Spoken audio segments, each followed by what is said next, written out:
So I've had the OnePlus 7 Pro for about a week now, and there are some stuff I want to talk about, so let's get started.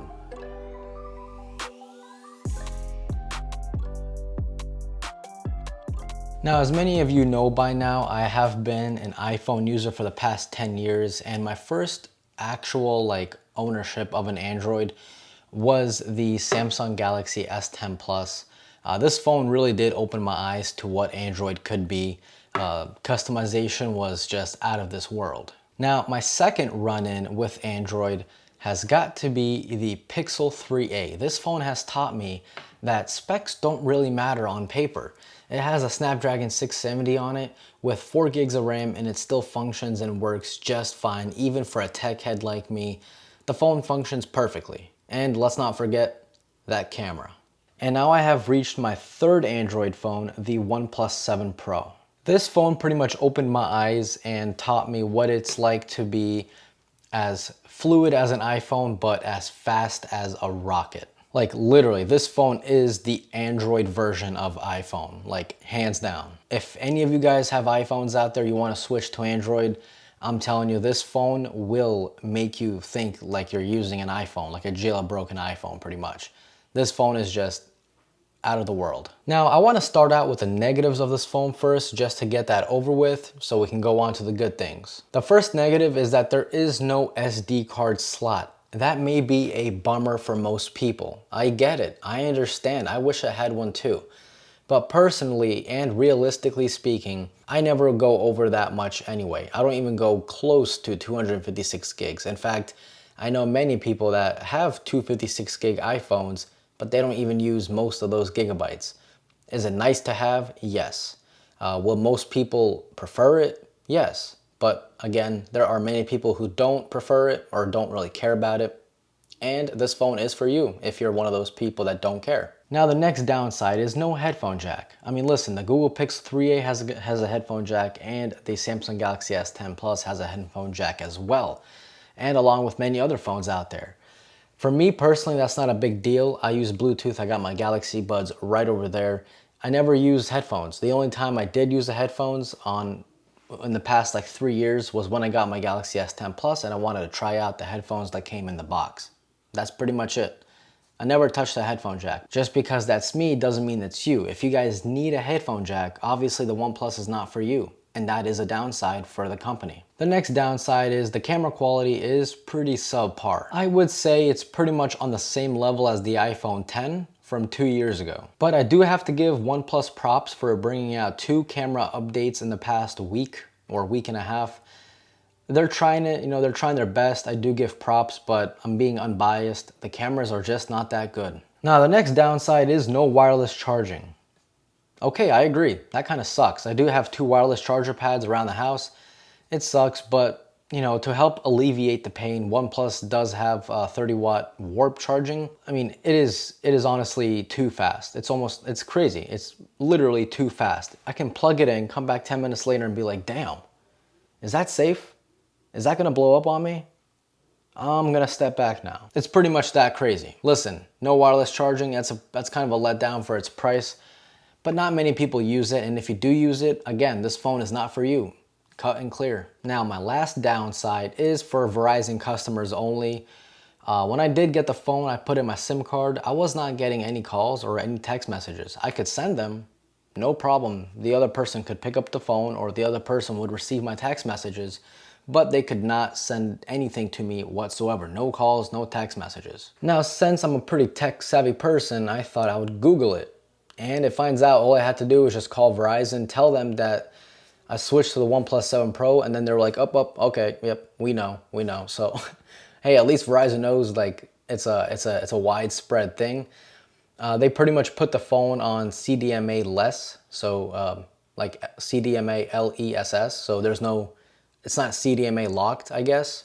That pretty much solved the problem. I just did a simple reboot and the phone worked fine. Now, on to the good stuff. After all, this phone is still amazing, even after all those downsides. The screen of the OnePlus 7 Pro is quite the massive one. It comes in at 6.67 inches for a total PPI of who the heck cares? This channel is not about specs. This channel is about user experience. So let's talk about the user experience of the screen. When you're holding the device, it really feels like you're not even holding a phone. Like it just doesn't even look like a phone anymore. It looks like you're holding one big screen. Movies look great on it, games look fantastic on it, and overall the system experience looks pretty crazy with that 90 Hz refresh rate. Now the cameras, as I said before, are a downside, but let's still talk about them. The back side of the OnePlus carries 3 cameras. The lower one is a telephoto camera, the middle is the main shooter, and the top is the ultra wide lens. They get the job done.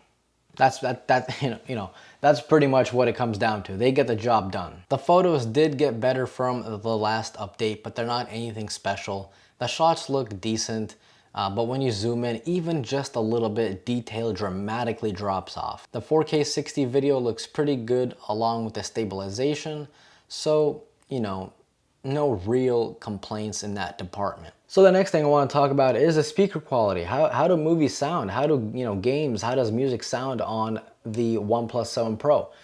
I'm happy to say it sounds pretty good. Listen, is the S10 Plus a little bit louder? Maybe, who cares? Ears are very tricky, okay? Someone someone thinks this sounds better, someone thinks this sounds better. There's no, fact in this scenario. Both of them sound good. The OnePlus 7, you can hear it just fine. I never once that I, had to put my phone up to my ear trying to hear what something was going on.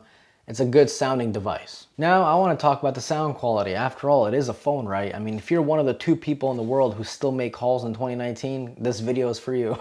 I'll be happy to say I got no complaints. The person hears me good. I can hear the person good. Speakerphone sounds great. They can hear me on speakerphone, which is a big kind of a gray area in some Android phones. Sometimes if you're talking to someone on speaker, they can't really hear you. It sounds like you're underwater or something.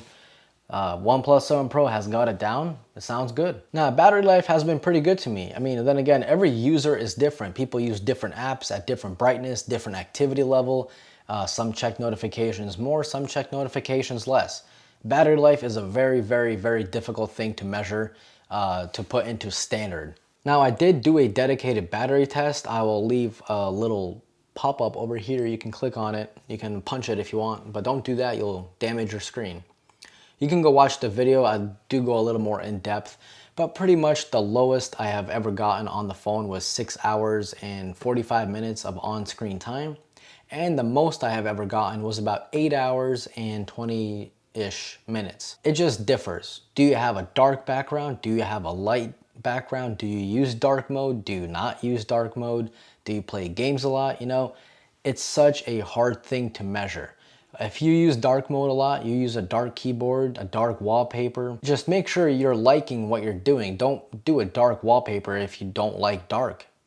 Use the phone as you like it, I'm just saying the obvious. It's an OLED screen. The more dark pixels you have, the more battery saved. Speaking of battery, let's talk about warp charge. Now, OnePlus, as many other companies, have their own charging names. OnePlus decided to name their charging Warp. And it has a pretty cool animation when you plug your phone in. But that's not what's important, right? No one's here for that. No one cares about the animation. We care about the speed. We care about the speed, baby. Because the faster you charge your phone, the faster you will be playing Fortnite. I mean, I don't play Fortnite, but I know many of you do, so okay. From 0 to 100, the longest it has ever taken me was about an hour and 15 minutes. That was like the longest time. I had a lot of notifications. I kind of lit my screen up a little bit to interact with the phone. But normally I get about 1 hour until fully charged. 1 hour. 1 hour. The iPhone XS Max using the 5-watt charger takes like 3 hours, 45 minutes. Like, what? But obviously everyone's different. If you use your phone a lot when it's charging, you're not gonna get the full speed, duh. But I am happy to say that even if you do use your phone when you're charging, the OnePlus 7 Pro will charge that phone faster even when you're using it than other phones. So that's a little good thing to have right there. And it doesn't even get hot when you're charging it and using it at the same time. So I mean, it gets warm, but I mean, that's, 30 watts of power, WQHD screen. So yeah, it's gonna get a little bit warm, but nothing too alarming. It's pretty normal. Another small thing I love about the phone is the little switch on the side right above the volume rocker. I think it's above the volume rocker, is it? Hang on. I should know this by now. No, it's above the power button. God, Mark. That little switch helps to control your ring, mute, and vibrate. I think every single phone should have this. It's a pretty little genius switch. You don't need to actually go into your phone. You don't need to unlock your phone to put it on mute or vibrate. It's pretty much like an iPhone, except it adds one more thing. Because an iPhone, you either have sound or vibrate, and this one you got sound, vibrate, and mute. So one little feature, and yeah, again, I think every phone should have this. It's pretty genius. Now, this is my favorite thing to talk about because it makes me feel so smart. The fingerprint sensor. Now, the fingerprint sensor on the OnePlus 7 Pro is an optical fingerprint sensor, and the one on the S10 Plus is a sonic. Yes, I got that right. It's a sonic fingerprint sensor. Now, the main thing between them two is optical takes a photo, a 2D photo of your finger, and then compares it each time you put your finger down. So if you put your finger down, it compares your fingerprint to the photo of whichever finger you registered the phone with.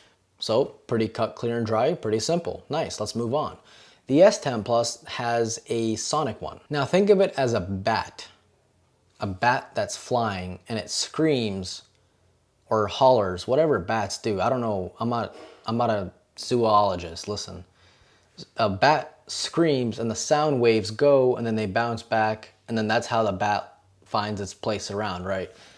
So there's a bat living inside the S10 Plus. It screams at your finger and then it compares that finger with the finger you registered the phone with. Now, it is a little bit more secure. I do agree it's more secure, but let's be honest. Nobody in this world is gonna go out, get a mold of your fingerprint, and use that to unlock your phone. No one's gonna do that. Okay, listen. I know we all like to feel very high of ourselves, but no one out, listen, unless you're working for the FBI, the NSA, no one's gonna try doing that. Plus, you need an actual mold of your finger to hack into it. It's not like those James Bond movies or whatever, or those spy movies where someone holds a piece of glass, they set it down, then someone comes up with like this black dust. I think it's like graphite, I think. And then they like sprinkle it all over the fingerprint. They get a piece of tape. They carefully take the tape off, and then they go and use that fingerprint to unlock some secret door. Listen, that's not how it's gonna work, okay? Because the fingerprint sensor, even an optical one, the camera will still see your own original fingerprint and the tape. So that's not gonna work. To make a long story short, both of them are just fine. But I do like the OnePlus 7 Pro a lot more because it is so much faster. It is ridiculously faster. I have never, ever missed a fingerprint sensor reading. Why did I say that so weird? I never missed a reading, ever. It's just so smooth, so fast, works every single time. I love it. Oh my God. Now, another thing I love about the OnePlus 7 Pro in my little review is the Race to Wake feature. Now, before you guys shoot me, I know Race to Wake has been around for quite a while, but this is the first Race to Wake in the Android phones that I've used, and I've only used 3, so again, take my review with a grain of salt.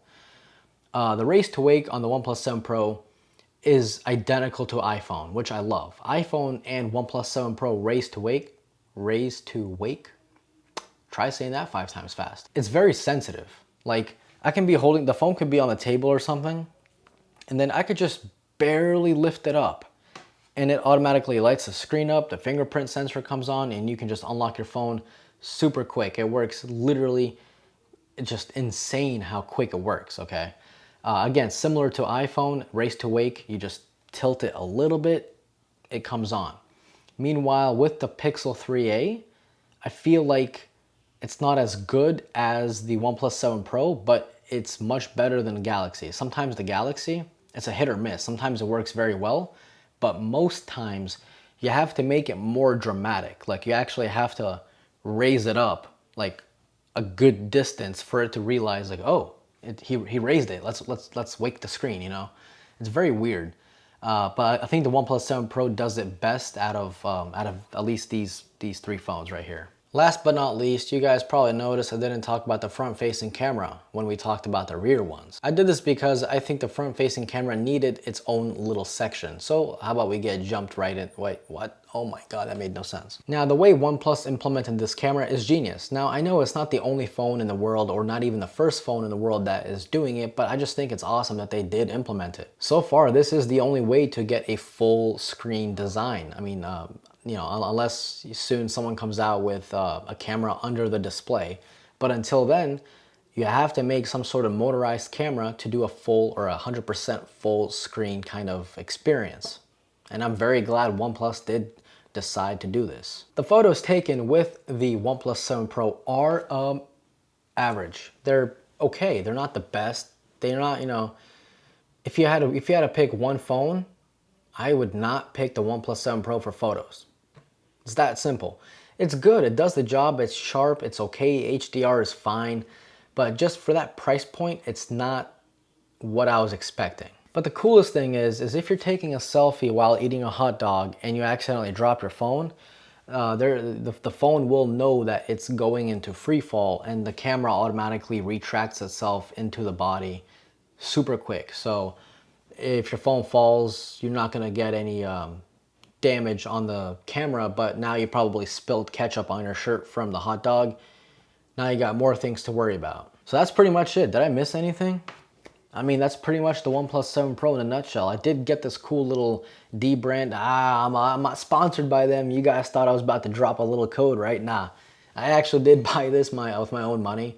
I asked if they wanted to sponsor me. They said no. So that's cool. And I'm still showing this off. You guys, come on, sponsor me. So that's pretty much it, man. It's a OnePlus 7 Pro. It's a great camera. It plays games super good, obviously. It's a Snapdragon 855 with 12 gigabytes of RAM. By the way, if you do want a RAM test between the S10 Plus and the OnePlus 7 Pro, I actually did do that. I did it. I'll leave a link right here.